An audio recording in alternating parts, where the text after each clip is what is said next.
Good day all.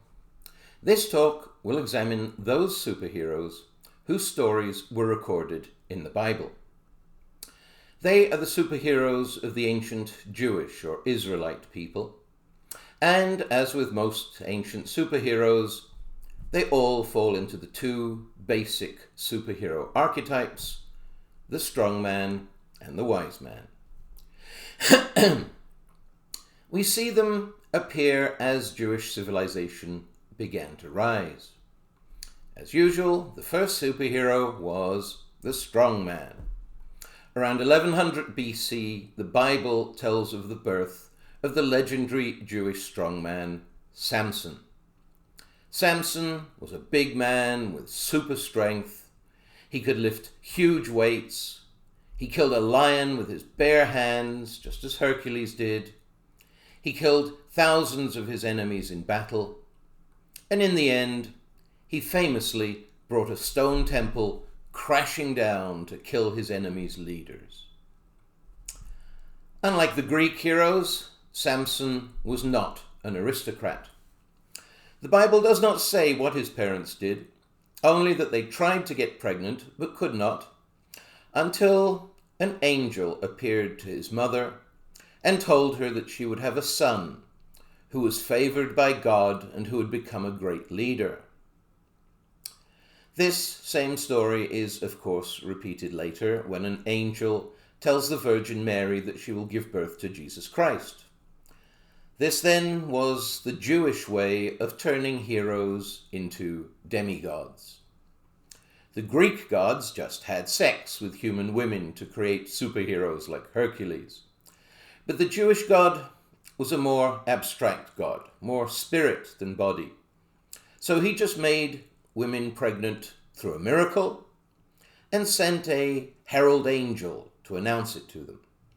Still, these children were fathered directly by God, which explains their superpowers. Once more, there is a social explanation for this supposed miracle. At the time, most marriages were arranged, and quite often wealthy old men would get themselves young trophy wives, as they still do. The problem was that the old men sometimes could not get their young wives pregnant, and if a marriage did not have children, it could be dissolved. Even though the problem was usually with the man, the patriarchal society of the time invariably blamed the woman, and she would be sent home in disgrace.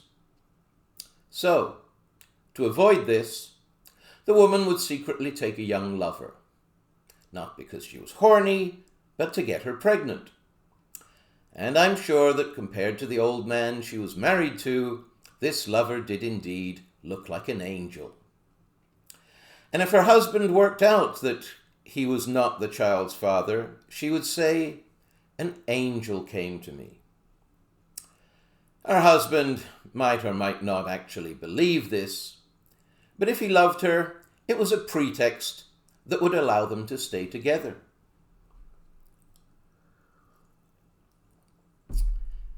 Because of his supposedly divine origins, Samson was raised to be very devout and with a strict vow to abstain from various things, including alcohol and, of course, cutting his hair.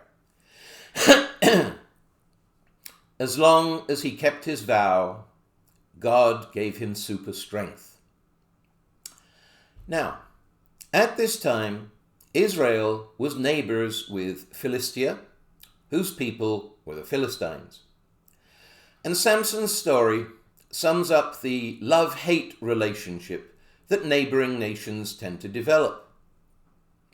On the one hand, he repeatedly fought the Philistines in battle and supposedly killed thousands of them. But on the other hand, he had the hots for Philistine women. As a young man, he fell in love with a Philistine woman and wanted to marry her, even though the law said Jews were forbidden from marrying non-Jews. When the woman's parents also refused to allow him to marry her, he flew into a rage and killed hundreds of Philistines. Later on, of course, he fell in love with another Philistine woman, Delilah. But Delilah became an agent of the Philistine government, found out Samson's secret, and cut his hair so that he lost his strength and could be imprisoned. Finally, when he was brought before the Philistine leaders in the temple, he prayed to God to give him his strength one last time and brought it all crashing down, killing his enemies and himself, finding victory in death. This story follows a familiar pattern. First, the superhero is given super strength so that he can defeat his enemies in battle. But then he becomes too proud and defies tradition, partly by cutting his hair, but in practice, more importantly, by not marrying a nice Jewish girl and instead falling in love with a woman of the Philistines, the Jews' enemy. Of course, the woman betrays him, and God takes away his strength for having abandoned tradition and slept with the enemy. But Samson then serves his penance with his imprisonment, and so God forgives him and gives him his strength back for one last heroic sacrifice. So we get the standard cycle: strength, pride, punishment, penance, forgiveness. Up, down, up again.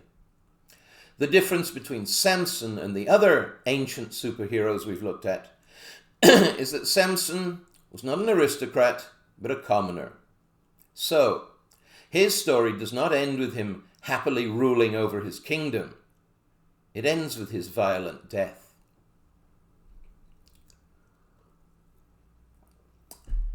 Samson was a folk hero who emerged from the lengthy on-again, off-again wars between the Israelites and the Philistines.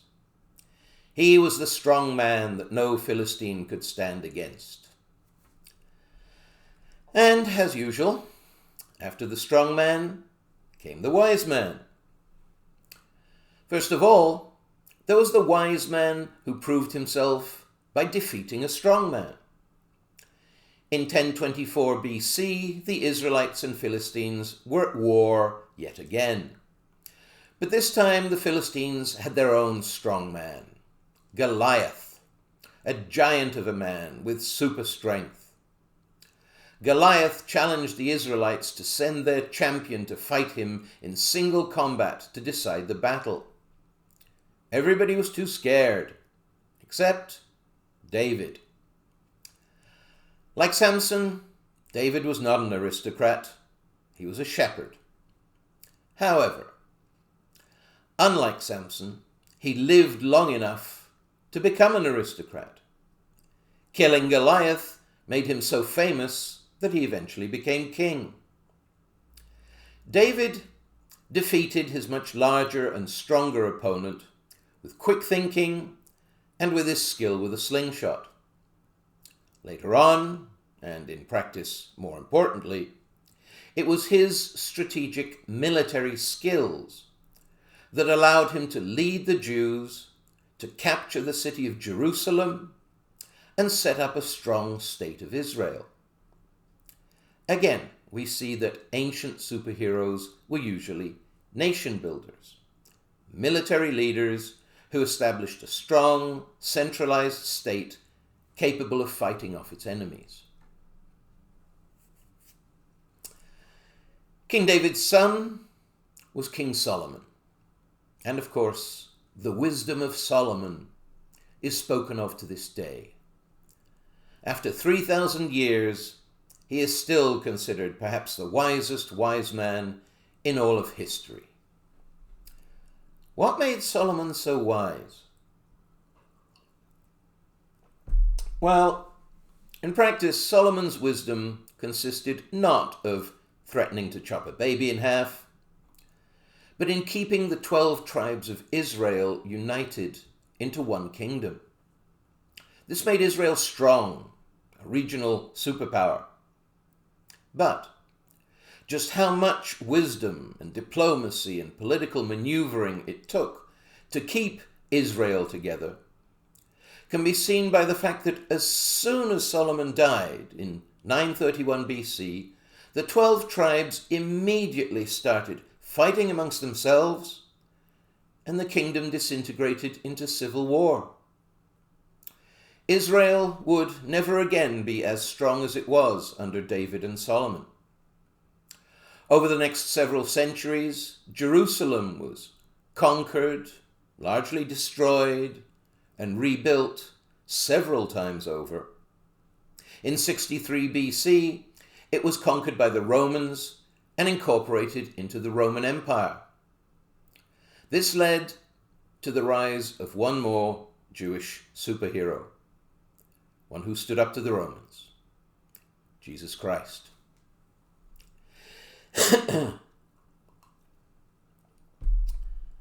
The last and most famous of all the Jewish superheroes in the Bible is, of course, Jesus Christ. The idea that Christ was a superhero is not new. In recent years, several comics, including Battle Pope and Jesus Freak, have rebooted Christ, reincarnating him in modern times and portraying him as a modern, ass-kicking superhero. DC was going to publish one called The Second Coming, but they dropped it after they got protest mail from a religious group who called it blasphemy. However, it is now being published by a small independent, Ahoy Comics. Like most other ancient superheroes, Jesus Christ was a real person. There is archaeological evidence outside of the Bible for that. But after his death, stories about him grew until his accomplishments reached superhuman levels. Christ could supposedly perform miracles. In other words, he had superpowers. He had superpowers because he was the Son of God. Now, as we've seen, this claim was not new.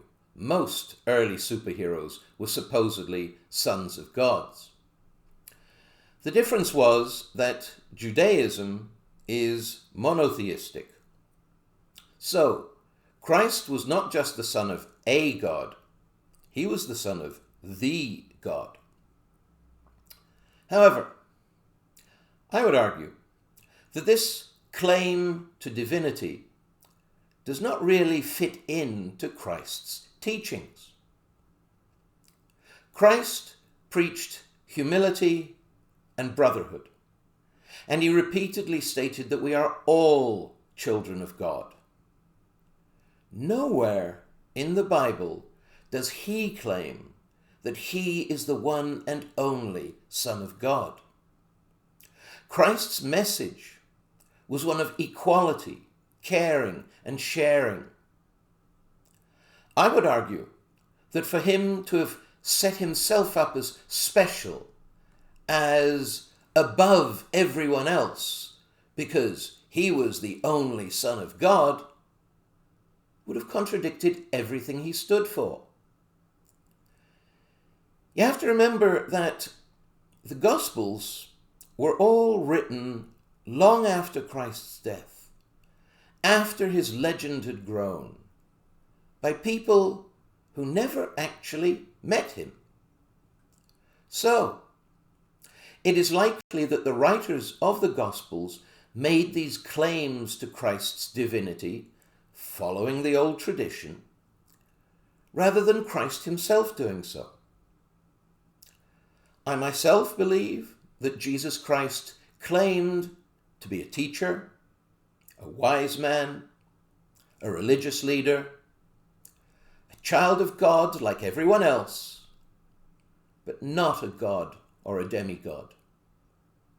Kings and aristocrats claim to be gods or the sons of gods, but Christ was not an aristocrat.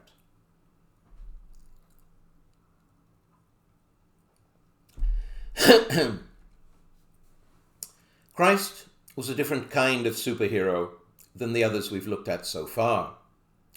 Like Samson and David, he did not come from the aristocracy. He was the son of a carpenter. But Samson and David, despite their background as commoners, became traditional war heroes. Christ, of course, did not. He was a commoner who led a social movement of the common people. As a leader, like Jason, he had his supporting supergroup, the apostles. But what was different about his movement was that it was not a violent protest movement. It was not about war. It was about peace. Christ was not a warrior, and so he did not have the traditional warrior's superpowers, super strength, or great skill with weapons. He was not a strong man. He was a wise man. And his superpowers were appropriate for a man who sought to bring peace and brotherhood. He was the opposite of a warrior. He was a healer.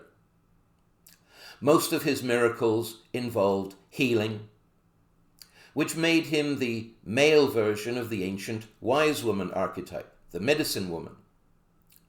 Just as the medicine woman was both a healer and a spiritual leader, so too was Christ.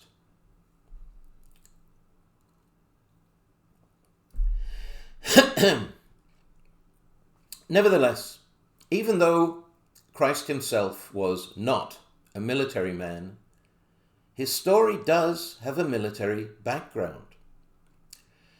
Because the story of Christ is not original. It is a reboot of an ancient Greek legend, the legend of Asclepius. Today, Asclepius is not the household name that Jesus Christ is, but he was in ancient Greece. And the rod of Asclepius, a staff with a snake wrapped around it, remains a symbol of medicine to this day.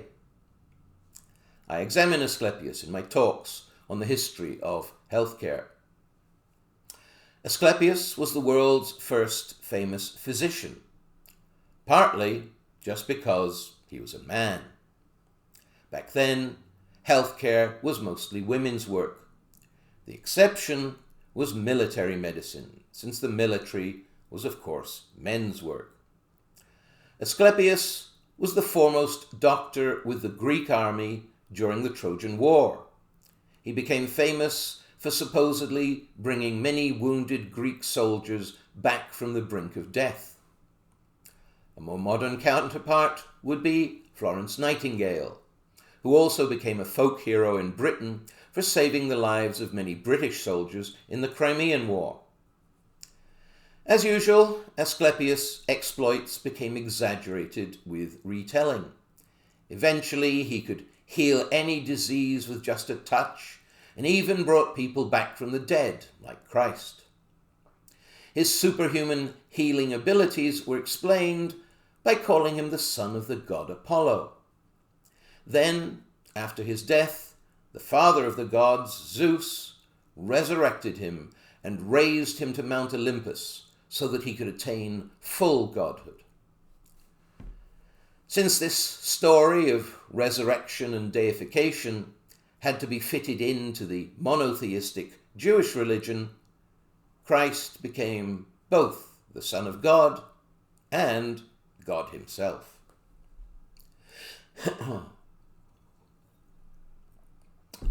I'm going to briefly examine Christ's miracles now, and in doing so I'm going to stick to the same principle I've been following all along, namely that such stories began with accomplishments which were remarkable but still human, but then over the years became exaggerated to superhuman levels. Firstly, the miracles that Christ did by far the most often were various forms of healing. He's said to have cured blindness, deafness, leprosy, paralysis, and many other ailments. Now, we have to allow for exaggeration, But it seems clear that Christ was in practice a doctor. We don't know where he learned his medical knowledge, but Christ first became a public figure at about the age of 30. We don't know what he did in his 20s, but it seems he spent part of them acquiring medical skills. The big difference between him and regular doctors was that he always refused to accept payment. He provided a free clinic which ran on charitable donations only. That made him the only doctor that the poor could afford. And so he became a selfless, heroic doctor for the masses. The closest modern equivalent was Mother Teresa. Christ also exorcised demons, which in modern terms means that he provided therapy for mental health problems as well. And the ultimate act of healing was resurrection, which he performed first on Lazarus, then on himself. Here again, you have to allow for exaggeration. It seems likely that Lazarus was nearly dead when Christ healed him, as with the soldiers that Asclepius saved, and then later versions of the story dropped the nearly to magnify the accomplishment. As for his own resurrection, it seems strange to me that someone would go to all the trouble of coming back from the dead just to die again a few days later, as the Gospels say. One might think that after coming back from the dead, Christ would have spent the rest of a long life spreading his teachings, instead of just making a token appearance and then ascending to heaven. I would argue that a simpler explanation is that after Christ was crucified, his supporters, the apostles, were demanding his body, because the Jewish religion said that people should be buried as soon as possible after their death. The Roman centurions guarding him grew tired of this pestering, took Christ down off the cross, declared him officially dead, and gave him to them. But actually, he was not quite dead yet, and he managed to stay alive for a few more days before dying. He even regained consciousness and spoke briefly, and this was later presented as coming back from the dead. With suitable embellishment, the story was used to boost Christ's reputation posthumously.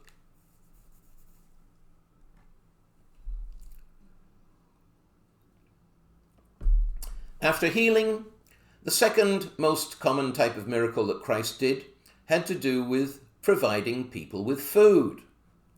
This again shows us that Christ was not an aristocrat concerned with war, but a common man who knew that the common people were not interested in conquering their neighbors, but in getting fed. So, Christ told a group of fishermen who'd caught nothing all day where to cast their nets, so they caught a lot of fish. Apparently, Christ knew something about fishing. Christ also famously fed the multitude. He fed a crowd of thousands of his followers with just 7 loaves of bread and a few fish. This, I would argue, was a social miracle. The miracle of sharing. Some of the crowd had been following him for a long time and were out of food. Others had just arrived and had food. Christ took his own bread and fish and shared with some strangers from the crowd and asked everyone else to follow his example. And they did. Getting thousands of people to share their food with strangers did far more to spread Christ's message of peace and brotherhood and love than just making food appear out of thin air would have done. And finally, Christ supposedly turned water into wine. Here again, I would argue the miracle was one of sharing. Christ was at a wedding feast. The wine ran out, and there was nothing to drink but water. Then Christ made more wine appear, and everyone agreed this was the best wine. Well, I think that's the clue. The host had given his guests the cheap wine and kept the best wine back for himself. But Christ persuaded him to bring out the good stuff for everyone. Again, this was a social miracle, with Christ getting someone to put others ahead of himself. The last major miracle in the Gospels was of a very different nature. The apostles were on a ship, caught in a storm on the Sea of Galilee, and thought they'd all drown when Christ walked on the water to them and then made the wind and the waves calm down. This is the only miracle where Christ supposedly controlled nature rather than people. It is consistent with the other miracles in that it was done to save lives, which fits into Christ's overall message of helping others. And it is consistent with the old tradition that some superheroes, especially witches and wizards, could use magic to control the weather. But it is inconsistent in that it seems needlessly flashy, which Christ was not normally. If Christ was going to calm the waters, then he could have done it just as well from the shore. Walking on the water was redundant and looks like showing off. Perhaps he needed to get to the ship because he did not actually calm the waters. He actually calmed down the people in the ship so that they rode out the storm safely. As for walking on the water, it has been suggested that he actually walked on a sandbank or had a small raft. Either way, all of Christ's miracles and superpowers can be explained as exaggerations of remarkable but still human accomplishments. However, there is one way in which Christ was very much a hero. He risked his life for others, and eventually he gave his life for his cause, like Samson. He rose to prominence at age 30 and was executed at age 33. For a public career that only lasted about 3 years, he certainly made a big impression. And I would argue that the main reason for that was that he was the first people's superhero. He was not a king or a general or an aristocrat. He didn't want to conquer his enemies. He expressed the wishes of the common people, who just wanted to be left in peace, to grow their crops and feed themselves properly, and establish farming communities based on sharing and equality and peace, the way it was before the aristocracy took over. Unfortunately, by Christ's time, those days were already gone. The Roman aristocracy were firmly in charge and had no problem with crucifying not just Christ, but many thousands of others who questioned their rule. So, Christ's mission, his dream of a world of peace and brotherhood, still seems very far away to this day. That concludes what I have to say on biblical superheroes. The transcript of this talk is attached if you're interested. Good day.